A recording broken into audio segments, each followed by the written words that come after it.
Say hi. Hi. Are you trying to wave? Hi. Look at the camera. Hey guys. So today I know what I'm gonna do. Today I'm gonna tell you guys my labor and delivery story. I don't know if some people think that's weird, but I've got asked it like so many times and people have said I should do a video on it, so I was like, I was bored, and he actually cooperated for once and let me like get ready and set up all my equipment. So I thought, why not just do it? It's just a freaking video. So he was 2 days late. He was actually due on November 20th, 2016, obviously. And he came on the 22nd. And it's funny because like my whole pregnancy I was like, oh, he's gonna come early. Like I just have a feeling he's gonna come early, because I think it was I was tricking myself because Logan was like going out to sea and doing training like right around my due date. So I was like freaking out thinking, oh my god, I'm gonna go into labor when he's out in the middle of the ocean, and it was just, I think I was psyching myself out. But then he ended up coming 2 days late, so I think I ended up jinxing myself.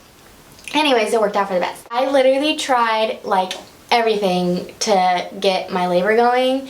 Like once I hit 40 weeks, no, I'm just kidding. When I was like 39 weeks, I went to the doctors and they were like, oh, you're dilated. I think I was like 1 centimeter. And he was like, so he can come any day now, like blah blah blah. And I was like, oh my god, I'm so over it. So I like went home. I literally ate like Prego pizza. Me and Logan went to this place called Forelli's and we had Prego pizza. It was actually really good, and we like still eat it because it's like really good. And what else did we do? We ate Mexican food because someone said Mexican food. Someone said Chinese food, so we ate Chinese food. I bounced on a yoga ball. I freaking walked up and down my stairs literally for 20 minutes. Like we went on walks at night around our neighborhood. What else did I do? I was drinking, what is it? Raspberry leaf tea or something like that. It was actually really good. What else did I do? I literally did everything. Squats, like I did everything except for castor oil. Like I heard that's really bad, and everyone was like, well, that really put me in labor, but I didn't want to do that. I was like, whatever.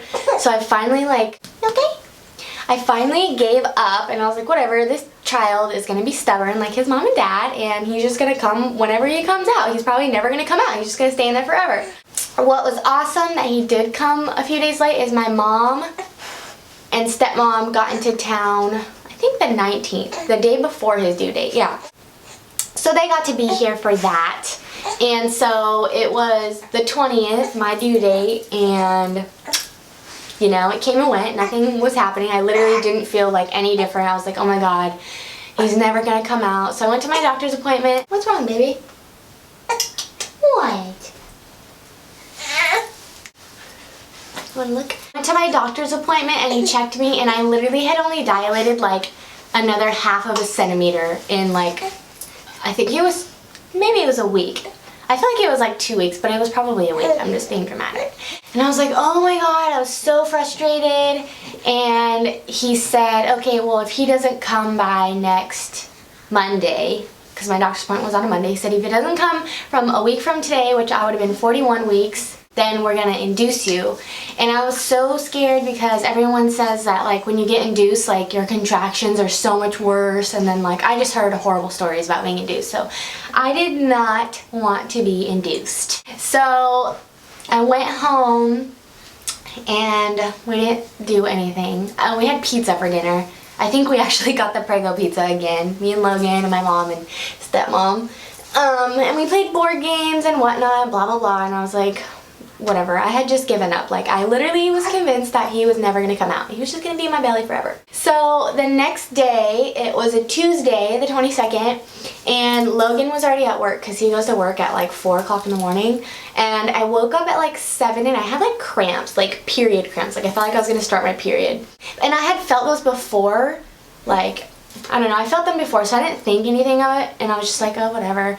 And like over like the next 30 minutes, I was like laying there on my phone, like checking my Instagram and Facebook and blah blah blah, and they started like getting worse. Like literally felt like I was gonna start my period. If you're a girl, you know what I'm talking about. Like when you wake up in the morning and you know you're gonna start your period, like that's how it felt. Like I thought I was gonna get up and start my period. So finally at like 8 o'clock, this had been going on for like an hour, like I had to pee, so I was gonna get up and like get up for the day or whatever, and I stood up and it just like, my water had broke obviously, but I didn't know what it was. It just like gushed out when I stood up and like it was on the floor. Like what the hell just happened? So I opened my door and I called my mom. I was like, Mom! And she's like, what? And I was like, I think my water broke. And she like walked around the corner and it was like dripping down my leg, and she's like, oh yeah, that's definitely your water. And so I like, Logan had just texted me like, oh, good morning. And I texted him, I was like, my water broke, get home. And he was like, what, really? And I was like, yes. And he's like, okay, I'm on my way home. And I was like in denial, like, I don't know, because I didn't really feel different besides the period cramps. Like, I was like, I'm not in labor, like this, no, it's too good to be true, like nothing's happening. So I literally got in the shower, I took a shower, I got out of the shower and curled my hair, like I did my hair, and then I went downstairs because it takes Logan an hour to get home anyway, so I was like killing time. I went downstairs and made oatmeal for breakfast, and I was just like eating and like literally not, I don't know, it didn't feel like I was in labor. So I called my doctor and I was like, hey, I don't know if it was my water, but I think my water broke, blah, blah, blah. And I told them what happened. They're like, yeah, it sounds like your water broke. You need to go to the hospital. And I was like, oh, well, I was told not to go to the hospital unless my contractions are 5 minutes apart, and they're not. They're like 10 minutes apart. And they're just not really consistent. And they're like, no, if your water broke, you need to go to the hospital now so you don't get an infection, blah, blah, blah. Just go get checked. Like, okay. So finally, like, Logan got home, and Logan's like rushing me out the house, like, let's go, blah, blah, blah. And I'm like, he's not gonna just fly out, like, trust me, we have time. And we got in the car and I was like, don't tell anybody, like, I don't feel like it's real, like, I don't want to give all this false alarm, and I don't know, I don't want to feel stupid if it's not real, and like I peed my pants or something, I don't know. It's like, okay, fine. So we went to the hospital and we were there for like an hour in the ER. Well, no, we went through to the ER and then they took me to labor and delivery to check me. And I wasn't admitted or anything, so I was waiting for the doctor for like 30 minutes, and my contractions did start getting worse. And like every time I stood up, like my water leaked more, like it felt like I was peeing my pants, like that's how it was, like whatever.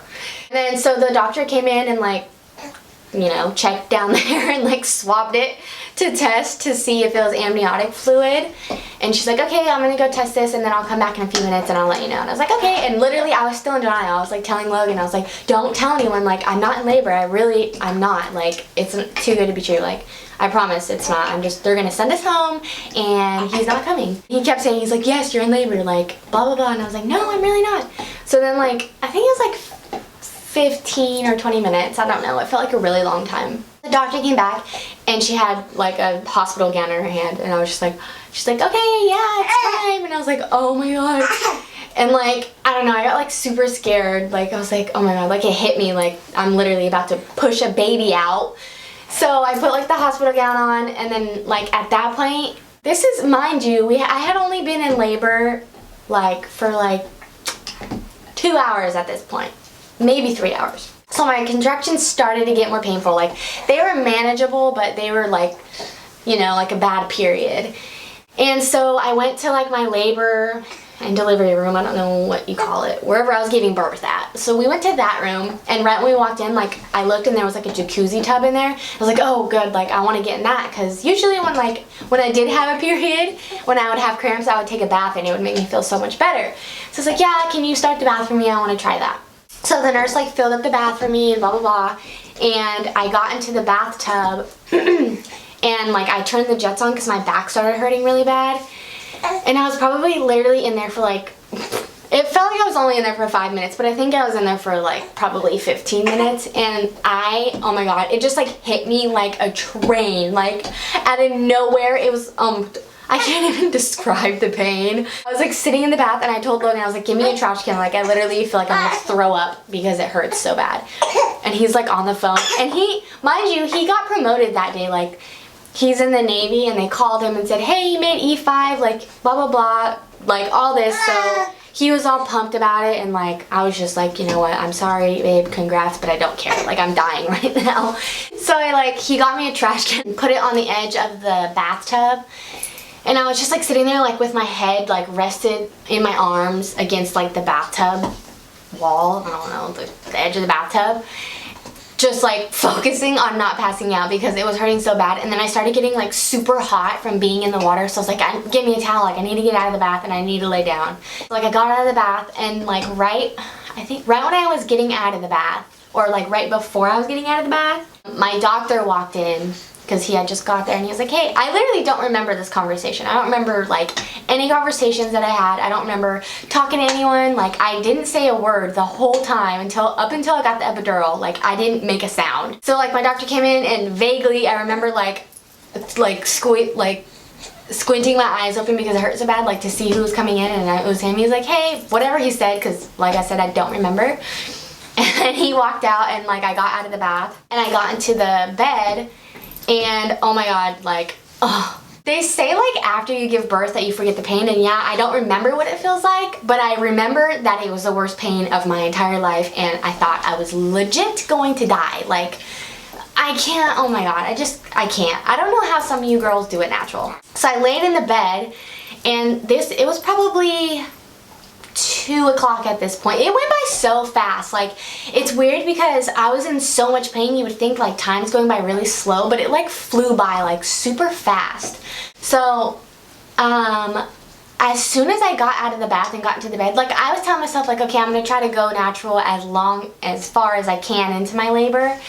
Like, who knows, because I didn't know how I was gonna feel. Like and mind you, I'm the worst when it comes to pain. Like, I am such a wimp, it's not even funny. I cry when I get my blood drawn, like.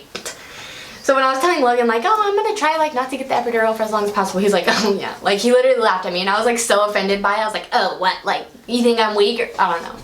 But, so, literally, as soon as I laid in bed, I was like, please call the doctor. Like, tell him I need the epidural. I need it right now. Like, I need it. So then Logan pressed like the little nurse button for the nurse to come in, and she came in, and I was like, please, like, give me the epidural right now. And she's like, okay, well, it takes like 30 minutes for the anesthesiologist to come in, and we have to put an IV in, and blah, blah, blah, whatever else she said, because again, I don't remember any conversations I had at this point. So I was like, okay, do, like, whatever you have to do, just do it and get it done, like, please. So, like, I remember, like, I was turned on my side, and I had, like, my arm, like, over my face the whole time. Like, I didn't look at anyone, I didn't open my eyes, I didn't make it a sound, like, I didn't cry, scream, or anything. Like, I was just, like, so focused in my own head, like, trying to, like, breathe through the contractions and not pass out and die. So, like, the nurse came in, and she was, like, putting the IV in my hand or my arm or whatever, and she, like, couldn't get it in at first, or she did it wrong and it, like, rejected it, and, like, my arm got all swollen. So she had to do it again, and usually, like, stuff like this, I'm, like, freaking out about, like, crying or just, like, being such a wimp about it, because, I don't know, I just don't like needles. Coming from someone that has a bunch of tattoos. And I literally, it wasn't even phasing me. Like, I was just so, like, dead limp. Like, she was, like, holding my arm, and I remember she was just like, can you move your arm? And I was just like, she's like, can you turn over? And I was just like, literally like a limp body. Oh, and then she gave me this one stuff. She was like, okay, so this is just gonna take the edge off. And it was called, like, fentanyl or something. I have no idea what it was. And she, like, put it in my IV, and, like, instantly I felt like I was, like, wasted drunk. Like, it did not take the edge off. It didn't make me feel better or anything. It just made me feel like, it made me feel worse, honestly. Like, it didn't relax me. It made me feel like I was spinning, like I was gonna puke from being so drunk. Like, I, like, opened my eyes and I was like, I feel really, like, dizzy. And she was like, oh, it's supposed to take the edge off. I'm like, girl, no. Like, this is making me have anxiety because I feel weird now. Like, and I don't like this feeling. Finally, the anesthesiologist came in, and Grayson's right here, if anyone's wondering. He's just sitting on my lap. Now that I think about, like, the epidural, it literally makes me cringe because it's, like, a little tiny, so they numb your back, your spine, or wherever they put it in your back, and they numb it up first, and then they put, like, a little tiny, like, drainage tube, like, I don't know, it's like a little teeny tiny tube into your back so they could, like, pump the medicine in your back. Oh, now that I think about it, like, if I had not been in that much pain, I would not have gotten it because, I don't know, it's just scary. So he was, like, doing it, and he was talking to me, and I don't know if I responded. Like, I feel bad now because I remember his voice was really sweet. Like, he sounded like a really nice old man. I didn't say anything. Like, I was just like, okay, care what you're saying, like, shut up, just give me the drugs. And he's like, okay, just give it like 10 or 15 minutes and you'll start to feel it. And I was like, okay.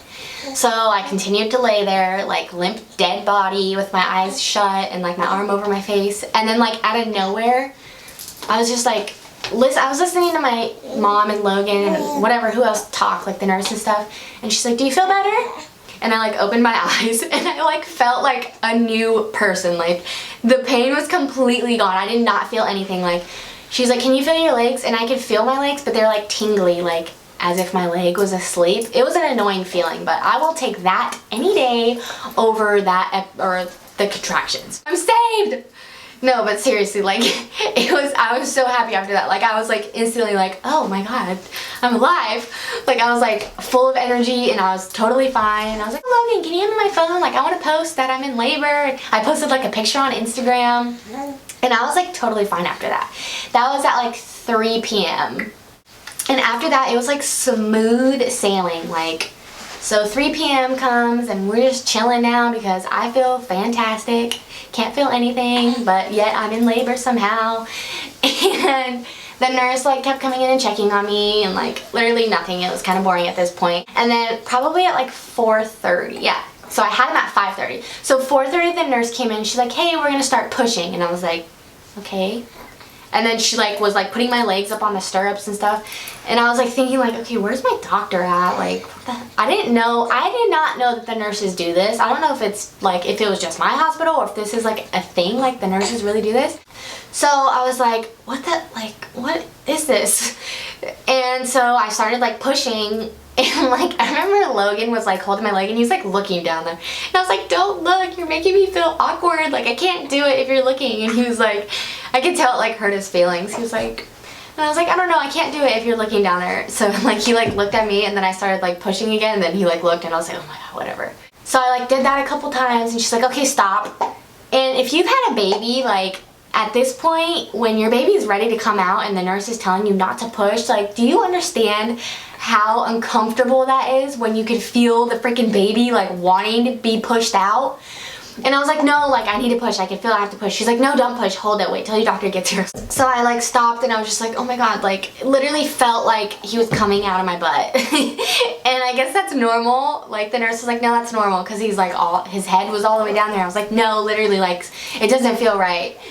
And she was like, no, that's normal, like, I promise, nothing's down there, like, nothing's going on, like, he's not coming out yet, he's not out, his head's not even out or anything. I was like, okay, girl, it feels like he's out. So like, I did that for probably 45 minutes.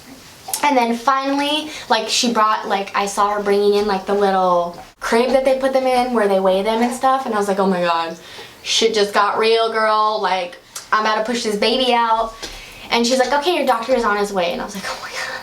So I started getting like so nervous. I was like, I'm scared. Like, oh, I don't know. Like, I'm so scared. Freaking head is about to come out of my vag. Like, I'm really scared. That's when it like really, like, it really hit me at that point. Like the last like 15 minutes, like, oh my God, like, I'm about to give birth. So then my doctor walks in and I was like, oh my God, like, this is about to happen. So then my doctor was like, okay, let's do this. Like, he wasted no time. Like, freaking spread my legs wide open, spread eagle, and like put this huge spotlight down there. Like, literally, it's like the movies. Like, this huge spotlight was down there, and then there's like a bunch of nurses behind him, and then Logan was on one side, my mom was on the other side, and he's like, okay, let's do this. And I was like, okay. So I started, he's like, okay, push, blah, blah, blah. So I pushed, and literally, like, once my doctor got there, I only pushed for literally probably 10 or 15 minutes. Like, he wasn't playing around. He, like, stuck his whole hand in there and, like, scooped his head out. And he's like, okay. And, okay, so funny story, side story. Logan said, like, when his head, like, started to come out, because, like, obviously it's just, like, you know, it's not, his whole head just doesn't come out at once. Like, when it started to come out, Logan said that he was thinking to himself, like, literally, this is probably how big his head was. Like, coming out at first, like, just, that's how much of his head was showing. Can you see that? And Logan said that he was thinking to himself, like, oh my God, he has such a small head. Like, what's wrong with him? Like, Logan thought that was his whole head. Like, this little tiny freaking quarter-sized of a head. Like, he's a dork. So then they were like, okay, we see his head. I was like, oh my God. And he's like, okay, like, I think he's gonna be out in the next couple pushes. And I was like, okay. And like, So I did a couple more pushes, and like I said, he freaking stuck his hand in there and just like pulled his head out, and he was out. He's like, okay, now you just have to push like one more push and the rest of him will be out. So I pushed, and what do you know, he freaking flew out. And like, I can't even really remember because like, I don't know. It's like such a surreal moment. Like, you go through like 9 months of freaking misery and like waiting and just being so impatient, like waiting for your kid to come out, and then like he finally comes out, and like, first of all, it's like the biggest relief ever. Like, it felt like I instantly lost the 26 pounds that I gained during my pregnancy. Like, literally, it was like, okay, it's gone. And then they put him on my chest, and then he was just so cute. He was crying. He cried for like an hour straight. But we did an hour of skin to skin, so like he was completely naked, just laying on my chest before they weighed him or anything, because it's like really, it's really beneficial. So we just hung out and loved each other for like an hour. So the nurse came back. I was like, okay, like it's time to weigh him and blah blah blah. And I was like, oh no, I don't want to give him up. I just want to hold him and love him forever. And then so we gave him to the nurse. Aw, big boy. He's such a big boy now. And they weighed him, and he was 7 pounds and 5 ounces and 19 inches long. And now, so he's 9 weeks old now, and he weighs 12 pounds and he's 23 ounces. So he's grown a lot. He's a big boy. Let's see if I can show him. Whee! Big boy. Huh. He's my big boy. My labor and delivery from start to finish was 9 hours, which really is not bad, like, especially for a first time mom, because the average is like 12 hours. It went so fast. Like, I'm really thankful. Like, I didn't have any complications. Like, everything went so well and like smooth. I mean, besides the contractions, but that's like, you know, that's a given. Yeah, that's about it. It wasn't bad. Like, I mean, it was bad. The contractions were bad, but honestly, it's like such an awesome experience. Like, it's something you literally will never, ever, ever forget. Like, it's awesome. And Logan was such an awesome birth partner. Like, he was such a good hubby and stayed by my side. And I think I'm gonna do, I have like a bunch of videos planned, so you guys should definitely subscribe if you're not subscribed, because I have a bunch of fun videos that I plan on doing. But yeah, that's my labor and delivery story. I hope it's not too boring. I mean, I like telling it just because it's about my own baby, and I got this awesome little handsome dude out of it, and I would do it 1,000,000 times again. And if I had to do it natural, I would, if I got to get you. So yeah, I hope you guys kind of found some humor in my labor and delivery story. I don't know. Maybe it's a good motivation for moms to be that are about to have babies. Just know that even though you feel like you're gonna die at the time, you get this afterwards, and it's the bestest thing ever. It really is, I promise. So don't be scared. If I could do it, you could do it. Thank you so much for watching, and we will see you next time.